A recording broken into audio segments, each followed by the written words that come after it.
한 달 전에 제가 한국은행에서 직접 강연했던 겁니다. 그거 여러분들한테 그대로 다 공개해드리겠습니다. 사실 인구에 대한 얘기는 보면 소설이나 문학 뿐만 아니고요. 정말 그 논의가 거의 한 경제학이 시작된과 함께 동시에 시작됐던 그런 그 논쟁이 있었다 이렇게 보시면 됩니다. 일단 오늘부터 영화로 시작을 할 건데요. 설국열차 많이 보셨죠? 설명을 드리면 설국열차가 이제 이런 내용이죠. 열차 한 대가 있는데 이게 그 세상은 다 얼어 있고 계속 같은 궤도를 돌죠. 약간 1년에 한 번씩 같은 자리로 돌아옵니다. 돌아오는데 이제 18년 동안 계속 이 궤도를 지금 돌고 있는데 이 열차는 꼬리칸과 중간칸과 엔진칸 이렇게 계층이 나눠져 있죠. 이게 계속 돕니다. 근데 이제 맨 끝에 꼬리칸에 있는 사람은 항상 꼬리칸에서 가난할 수밖에 없고, 심지어 이제 여기서 나오는 아주 유명한 장면이 그 바퀴벌레 양갱을 먹죠. 먹을 게 없어가지고. 그런 사람들이고, 중간칸은 근처들로 이제 어떤 뭐 여러 가지 중간에서 흔히 우리가 말하는 중산층으로 생각하면 될 거고요. 뭐 교육도 가르치고 여러 가지 용역도 좀 제공하는데 아주 이제 천하지 않는. 그리고 이제 엔진칸 가면 정말 부유층이 사는 건데, 어느 날 꼬리칸에서 폭동을 일으키죠. 폭동을 일으켜가지고 한 칸씩 앞으로 갑니다. 그러면서 이제 마침내 엔진칸까지 가는데, 엔진칸에 갔더니 뭐 다 온천도 있고 온천에 앉아가지고 술도 따라 마시고 마치 로마 시대에 귀족들을 부른 듯한 그런 상황까지 벌어집니다. 근데 이 영화가 함의하고 있는 아주 중요한 경제학 이론이 하나가 있습니다. 반역을 일으켜가지고 이제 끝에 딱 올라가니까 이제 자기가 반역을 성공했다. 그래서 윌포드라는 사람이 기차를 만든 사람인데, 이 사람은 인재를 딱 맞닥뜨리니까 그분이 이제 이런 얘기를 하죠. 꼬리칸 사람들의 74%를 원래 죽여야 한다. 열차는 인류와 같아. 열차 생태계는 유지가 되어야 된다. 사실 이건 필요하다. 이런 얘기를 하는데, 이게 무슨 말이냐면, 나는 네가 혁명을 일으킬 줄 알았다. 그리고 오른쪽 올라오면서 사람을 많이 죽일 줄 알았는데, 내 계획은 우리 열차에서 특히 꼬리칸에 있는 가난한 사람의 74%는 내가 죽여야 된다 생각했는데, 넌 너무 용맹해서 생각보다 여기까지 왔다. 이런 얘기를 합니다. 이 열차가 사실 지구를 얘기를 하죠. 1년에 한 번씩 같은 데를 돌아오고, 주변은 다 얼음으로 뒤덮여 있습니다. 우주가 그렇잖아요. 밖에 나가면 엄청나게 얼음이고, 지구는 한 바퀴 돌아서 1년에 한 번씩 같은 데로 돌아오고, 그리고 지구를 보면 가난한 사람부터 중간층, 고위층까지 이렇게 층이 나눠져 있고, 폭력은 예견이 됐던 거고, 그렇게 되어야만 지구의 생태계가 유지가 된다. 이것은 하늘의 뜻이다 라고 얘기를 합니다. 그 뒤에 설명하겠지만 이게 바로 그 유명한 인구론의 얘기입니다. 우리가 뭐 요즘 우스갯소리로 인문학도의 90%는 논다 이래가지고 인구론 뭐 이렇게 얘기하는 사람도 있었는데, 그거 완전 농담이고요. 이게 이제 인구론의 원래 얘기죠. 이게 영국에서 만든 영화인데, 정말 젊은 007이다 이제 이런 제목을 내세우고 나왔던 영화인데요. 킹스맨이라는 어떤 시크릿 에이전트가 있는데, 에이전시가 있는데, 이 비밀 집단들은 영국 정부조차도 모르는 그런 비밀 집단이다. 원래 영국 사람들이 007을 되게 좋아하죠. 이 영국 사실 배경으로 나온 영화인데, 근데 그 007과 다르게 007은 정부 산하 조직이지만 이 킹스맨은 정부도 모르는 그런 비밀 스파이 조직이다. 비밀 에이전시 조직인데, 원래 1차 세계대전 때 그 전쟁에서 살아남은 최고 권력자들이 자기 이제 후손들이 다 죽어버리니까 돈을 남겨서 지구 평화를 지키자. 그러면서 만든 비밀 전사대다. 이런 식으로 설정이 되어 있습니다. 영화가 또 함의한 게 바로 인구랑 관련된 얘기입니다. 그러니까 그 앞에 제가 말씀드렸던 설국열차는 인구론이라는 경제학 이론에 대한 얘기고요. 또 참고로 말씀드리면 인구론이 최초의 경제학 이론입니다. 뒤에 이제 제가 더 자세하게 설명드리겠지만, 이거는 같은 인구에 대한 문제를 과학의 눈으로 바라보는 이론이 있습니다. 그게 바로 이제 가이아 이론이라는 건데, 이 킹스맨에서는 영화의 큰 주제가 그겁니다. 어느 날 갑자기 각 나라의 최고의 지도자들, 저명한 인사들, 그 다음에 뛰어난 스포츠맨 이런 사람들, 셀레브리티가 갑자기 사라집니다. 그래서 납치당한 거 아니냐라고 이제 킹스맨이 조사를 들어갔는데, 알고 봤더니 납치가 아니라 죽음을 당한 게 아니라 이 사람들이 전부 다 지하에 숨고 있습니다. 여기에 발렌타인 회장이라는 사람이 있는데, 이 사람이 우리로 치면 텔레콤 회장인데, 이 사람이 자기가 살려야 될 사람들만 선정을 해가지고 지하로 숨기고 있다 이렇게 영화는 설정이 되어 있습니다. 근데 이제 그 이유가 뭐냐 그랬더니 지구에 인간이 너무 많아가지고 들어가면 지구가 다 죽는다. 그래서 내가 그러니까 우수한 인간들은 살아남아야 되지 않느냐. 여기 이제 아이디어가 핸드폰을 이용한다는 거죠. 핸드폰을 사람들한테 공짜로 나눠주는데 여기 이상한 뇌파를 심어놔가지고 이렇게 우리 앉아가지고 얘기를 듣다가 갑자기 뇌파를 딱 뿌려버리면 앉았던 사람들이 다 미쳐가 서로 막 죽여버립니다. 이런 상황을 가해서 이제 인구의 한 70% 80%가 죽고 나면 그때 이제 우수한 인간들을 걸려내겠다. 그래서 나는 되게 정당하다. 근데 그것도 사실 이구론이죠. 근데 그 이구론인데 그 얘기를 하면서 그 발렌타인 회장이라는 사람이 변명을 합니다. 내가 이럴 수밖에 없었던 거는 필요하다. 이렇게 해야 지구가 산다. 라고 하면서 그래는데 이 가이아 이론이라는 겁니다. 이 가이아 이론은 이제 결국 이런 얘기입니다. 숙주가 지구인데 숙주가 바이러스를 죽이든가 인구를 죽이든가 아니면은 바이러스가 숙주를 죽이든가 그러니까 인구가 너무 많아서 지구가 죽든가 아니면 지구가 살려면 인간을 죽이든가 요거에 영화에서 바로 나온 얘기입니다. 그러니까 이게 되게 대단히 이제 B급 영화고 막 사람 죽인 것도 목도 날라가고 피도 터지고 막 이런 정말 B급 영화인데도 불구하고 이런 사실 엄청난 또 함의를 담고 있죠. 결국 이 두 작품의 특징은 지구에 인간이 너무 많다. 그러면 강제로라도 죽여서 생태의 균형을 만들자. 근데 여기에 반발하는 사람들은 세상에 그런 게 어디 있어? 네가 무슨 신이야? 그러니까 왜 네가 사람을 간택하느냐 반발하는 거죠. 그건 정의롭지 못하다. 그렇게 해서 이 킹스맨이 그 발렌타인 회장의 앞길을 막고 또 서국 열차도 마찬가지로 커치스가 저항을 하게 됩니다. 이게 이제 인구론입니다. 프린시플 오브 포퓰레이션인데 이 인구론도 거의 지금 36년에 걸쳐가지고 5차례에 걸쳐서 교정본이 나옵니다.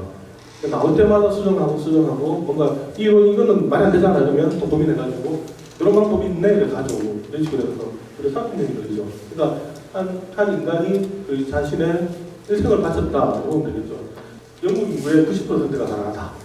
여기서 제가 어제 경제학이 시작이 됐다고 그랬죠. 이 양반도 똑같은 고민을 했습니다. 영국 인구의 90%가 가난하다. 산업혁명으로 물자가 많이 생겼는데 왜 영국인은 가난할까? 고민을 했는데 인구의 90%가 가난할 수밖에 없는 것을 인구 때문이라고 결론을 해야 된다. 좀 약간 좀 없어 보이잖아요. 그죠? 그 많은 것 중에서.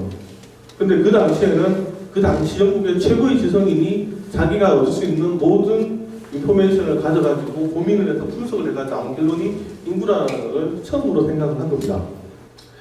우리가 학교 시간에 배웠던 게 이겁니다. 인구는 기하급수로 늘고 식량은 상승급수로 증가한다. 이게 인구론입니다. 저 이렇게 배웠거든요.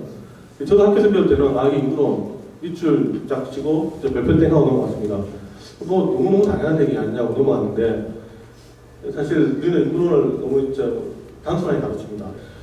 인구는 기하급수로 는다. 이게 영어에 있는 단어들을 해석하다가 보니 그런데 쉽게 말하면 인구는 엄청나게 느는데 식량은 천천히 증가한다. 그래서 여기서 미스매치가 생긴다. 이게 바로 인구론입니다. 이 책임의 원인은 인간의 성욕이라고 합니다. 왜 여러 가지 방법 중에서 인간의 성욕으로 생각했을까? 그러니까 인간들이 좋게 말하면 금욕을 못한다. 아까 제가 멜서스가 목사님이라고 그랬죠. 그러니까 자기가 갖고 있는 모든 정보를 가지고 생각을 해보니까 인간의 문제가 있다. 인간의 본성의 문제가 있다고 본 겁니다. 또 제가 첫 시간에 말씀드렸지만 경제학의 핵심은 뭐냐면 많은 사람들한테 공통적으로 적용이 돼야 됩니다. 그래서 결론이 성욕 때문에 인간은 가난에서 벗어날 수 없다.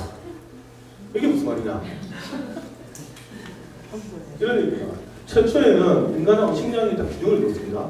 근데 인간들이 제가 좋은 말을 썼습니다. 생시활동을 합니다. 생시활동을 하는데 왜 아까 성욕 때문에 금욕을 해서 생시활동을 했더니 인구가 증가합니다. 인구가 증가하니까 상대적으로 식량이 부족한 거죠.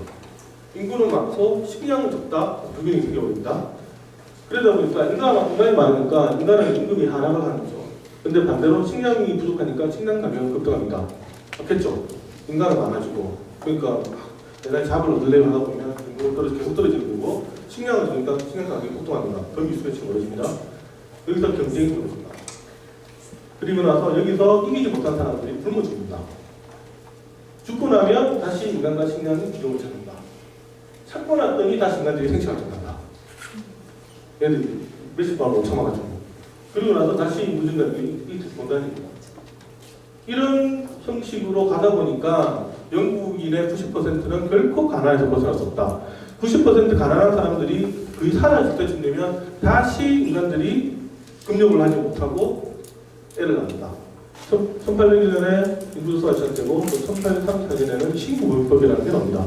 그러니까 구빈법이니까 가난한 사람들을 돕는 법입니다. 근데 가난한 사람들을 돕는 법이라면 되게 좋은 것 같지만 사실 이 법이 상당히 악법이었습니다. 얘들이 만든 구빈법은 뭐냐면 구빈원에 사람들을 가난한 사람들을 당신들이 들어오면 8년을 주겠다. 그런데 이거는 최소한의 생명만을 보장해 주겠다. 부부가 만약에 가난해서 홈리스라서 들어오더라도 두 사람이 합방을 못하게 합니다. 그리고 밥 조금 주고 하루 종일 놀고 시키는 거죠.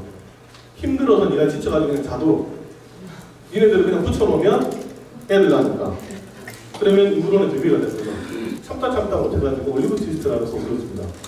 이 올리브 트위스트가 바로 구빈원에 대한 얘기입니다.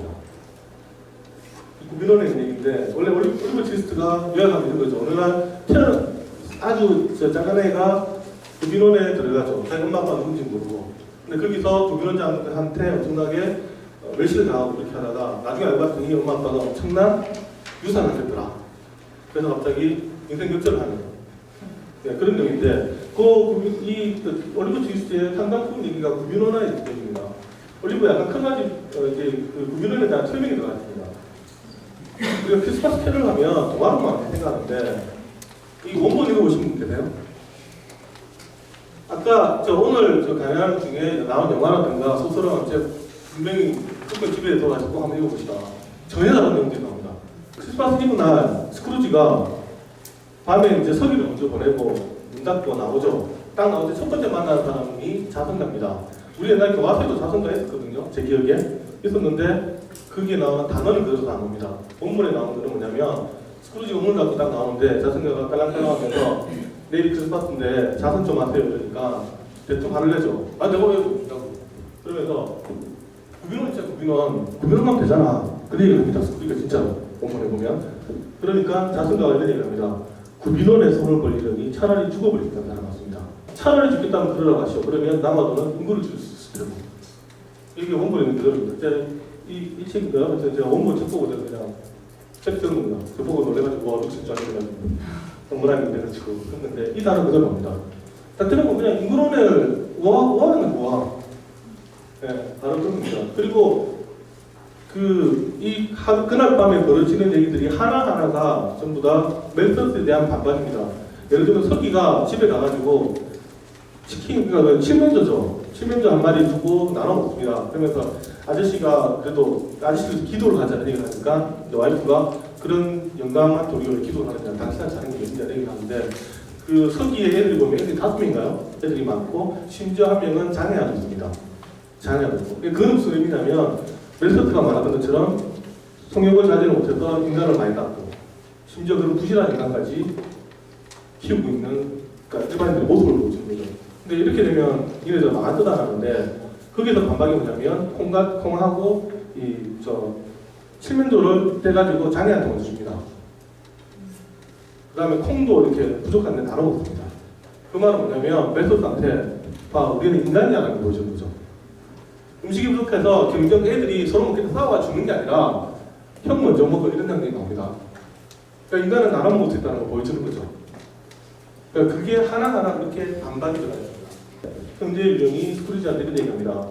내 심장이 돌이 만들어진 것이 아니라 피와 살로 만들어진 것이라면 인구가 남아둔다는 말이 무슨 뜻이냐. 대체 어디서 남아두는지 제대로 알지도 못하면서 그런 사악한 말을 해서는 안 되는 법이야. 사람의 생사를 감히 내가 결정하는 거야. 그러니까 여기서 스크루지는 멜서스죠. 누가 봐도 멜서스입니다. 그러니까 유령으로 변한 찰스 디킨스가 멜서스한테 야단을 치는 거죠. 이 인구론의 흔적이 이상의 날개에 있습니다. 날개 어떻게 있지? 다들 말도 안 된다는 얘기인데 이상의 날개가 그 소설이 이런 얘기죠. 원래 자기가 같이 사는 와이프가 이제 몸파는 여인이죠. 몸을 파면서 자기를 부양을 하죠. 그 남자는 되게 유력한 지식인이고. 근데 하루는 그 날개에 있는 나라는 주인공이 그 밖에 있다고 들어와요. 그랬더니 이제 아내가 이제 일하는 모습을 보게 충격을 받죠. 그러면 이제 밖에 나갔다가 비를 쫄딱 맞고 집에 안 들어가 이러려고 하다가 비를 딱 맞고 감기가 들려가지고 갈 데가 없으니까 집으로 들어오는데 아내가 자기를 다시 가도를 해줍니다. 해주는데 불덩이에 열이 막 나고 불덩이에서 누워있으니까 아내가 약을 주는데 그래서 어떻게든 내 아내밖에 없어 라고 생각하면서 약을 먹는데 소설의 표현을 보면 내가 몇 시간이나 잔지 모르겠다는 표현이 있어요. 일주일쯤 내가 잤나? 자고 나니까 이제 몸이 좀 개운해지더라. 그래서 이제 일어나가지고 옆에서 이제 아내가 없어요. 밖에 나가고 있습니다. 그래서 저는 집에 있다가 심심하니까 안에 서랍을 안 내려봤더니 약이 딱 두 개가 천원, 약이 하나 천원입니다. 뭔가 잘 읽어봤더니 아달린이라는 약입니다. 아달린은 뭐냐면 수면제약이죠. 수면제. 자기는 지금까지 아스피린을 먹었다고 생각했는데 아프니까 아달린을 먹었습니다. 이 물론이 하지만 사실 1950년, 60년에는 거의 폐기되는 직전까지입니다. 모든 경제학은 가정하에서 만들어지는데 이 가정이나 변수가 틀리면 이론은 엉망이 됩니다. 하나도 안 맞습니다. 멜소스의 가정이 두 가지가 1950년대를 넘으면 30년, 40년, 50년 넘으면서 결정적으로 두 가지가 크게 틀려버립니다. 특히 50년대. 하나는 뭐냐면 인간이 성욕을 조절을 못하는데 그건 그대로입니다. 근데 예상치도 못한 기구가 생깁니다. 콘돔이라는 게 생기는 거죠. 그러니까 금욕을 하지 않더라도 아이가 낳지 않는 방법이 생겨버립니다. 멜소스 입장에서는 예측을 하지 못했던 부분이에요.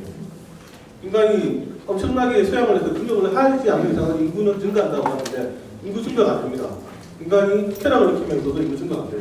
그런 게 하나 생겼고 또 하나는 식량부에서 생깁니다. 식량혁명이 일어납니다. 화필요가 생깁니다. 옛날에는 산업혁명 시대는 생산량은 증가해도 식량은 그대로였어요. 맨날 하늘 보고 날 좋으면 식량 많이 들어가고 식량이 많이 생산이 되고 날 나쁘면 식량을 망치는데 갑자기 산업혁명이 지나고 나서 화필요가 만들어나서 그러니까 펑펑펑 자라니까 단위 면적당 식량 생산이 폭발적으로 증가합니다. 그게 다 기계화되고 뭐 경지 정리화하면서 지금 우리가 전 세계적으로 식량이 부족하지 않잖아요. 4, 50년대에는 2017년 되면 식량 부족으로 인류 망한데 있습니다. 인류 70억을 못 먹이 살렸다고 그랬어요. 근데 지금 남은 식량은 거의 한 80억을 먹어도 되는 식량입니다. 그리고 식량 가격이 폭락을 걱정을 하는데 이게 30년대 예측을 못합니다. 그러다 보니까 1950년, 60년대 가가지고 인구로는 사실상 종말을 맞습니다. 그래서 끝났다고 생각했는데 그게 극적으로 살아나는 게 이런 작품입니다. 1972년에 로마클럽이라는 데서 성량의 한계라는 책을 냅니다. 이 책의 설문에 연못에 수련이 자라고 있다. 수련이 하루에 갑절로 늘어나는데 19일째 되는 날 연못의 방이 수련으로 덮였다. 아직 반이나 남았다고 태어날 것인가. 연못이 완전히 수련에 적용되는 날은 바로 다음 날이다. 그러니까 연못이 있는데 수련이 2배씩 막 늘어나다가 이제 마침내 2분의 1을 채웠습니다. 2배씩 늘어나니까 다음 날은 다 채워지는 거죠. 하루 전인데 아직도 우리 반이나 남았다고 하고 있을 거냐라는데 이게 지난번에 밀레니엄 지나갈 때 밀레니엄 역사상 가장 유명한 성문이다라고 이렇게 했던 매체였습니다. 진화론과 함께 성장의 한계가 최고의 책이다라는 그 평가를 받았는데 이 로마 클럽 원래 이탈리아의 사업가 한 명이 몇몇 학자들을 모아가지고 낸 책입니다. 논문도 아니고. 근데 이 책이 71년에 나와가지고 대히트를 하면서 신멜소스주의라는 걸로 다시 단장을 하습니다. 오리쇼크가 되어있습니다. 이 책에 얘기하는 것은 이겁니다. 지구는 인구 증가와 함께 급속한 농업화로 인해서 식량과 자원이 고갈되고 환경이 파괴된다. 그래서 100년 안에 인류는 성장의 한계에 도달한다. 많은 성장의 한계지만 인류는 망할 수 있다는 얘기인데 그동안에 그래서는 식량과 인간 간의 관계가 있는데 얘는 인구 증가에 식량이 없습니다. 그러니까 여기에 이 부분을 강조합니다. 자원, 환경. 식량은 해결될지 모르겠지만 자원과 환경이 파괴된다는 얘기를 처음으로 드러납니다. 그리고 나서 이 책 나온 직후에 바로 올쇼크가 그랬죠. 영원할 줄 알았는데 올쇼크가 빨리 와버립니다. 그러면서 이 책을 다시 사람들이 보게 되죠. 그래서 전 세계적인 베스트셀러 됩니다. 이 서스테이너블 디벨롭먼트, 지속 가능한 발전이라는 단어가 있잖아요. 이 책 강조 때문에 우리가 요즘 보는 무슨 환경단체 일자 나옵니다. 그린피스도 이즈음에서 나왔었고요. 그 다음에 무슨 환경 UNEP라고 하나요? UN 무슨 생물 다양성 기구, 무슨 UN 무슨 기구 다 이쯤에 나옵니다. 요즘 가장 많이 듣는 얘기가 이제 인구절벽이라는 얘기죠. 인구절벽이라는 얘기인데 이것도 나온 단어가 얼마 안 됐죠. 얼마 안 됐고 이 책이 나오면서 이 단어가 이렇게 시작했는데 결국 인구가 급격히 감소하면서 우리가 망한다는 게 아니라 정치, 사회, 경제적으로 큰 변화가 벌어진다는 게 무절벽이 큰 얘기입니다. 인구 보너스가 증가로 인해서 우리가 이득 본 거, 여기에 반대로 인구 보너스라는 단어가 생겼고요. 이게 우리 인구가 어떻게 변하느냐. 2015년에 여성 인구와 남성 인구를 처음 추월했고요. 2016년에 65세 이상 인구와 14 인구를 추월했다. 이건 이제 제가 그때 취재가지고 했던 건데, 이거는 우리나라 통계가 몇 가지가 있습니다.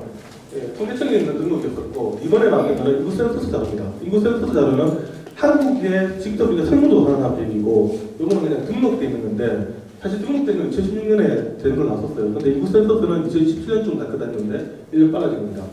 그 다음 올해부터는 생산 가능 인구가 처음으로 이제 감소한다. 말씀드린 것처럼 15세에서 64세가 감소한다는 건데, 여기 이제 이렇게 생산 가능 인구가 쭉 오다가 정점을 찍고 떨어지는데, 여기 2017년이라는 얘기고요. 그러니까 처음으로 문제가 발생하는 걸 아는 게 1993년에 세계 인구 대응이라는 부분이 깜짝 놀랐다고. 봤더니 전 세계적으로 인구가 줄는 현상이 외국에서 이미 심각하더라. 그래서 우리 학교 출산을 보니까 우리 이미 학교 출산율이 1.56명으로 내려왔더라. 그래서 돌아와서 와이프한테 그만둡시다. 그 얘기를 했대요. 그래서 저한테 하는 얘기가 우리가 공식적으로 둘만 낳아야 키우자, 둘도 많다, 이걸 없앤 게 1995년이라고 합니다. 12년이 늦은 거 12년. 12년 동안 우리는 쭉 타고 내려오고 있었는데 그 관성을 놓친 거죠.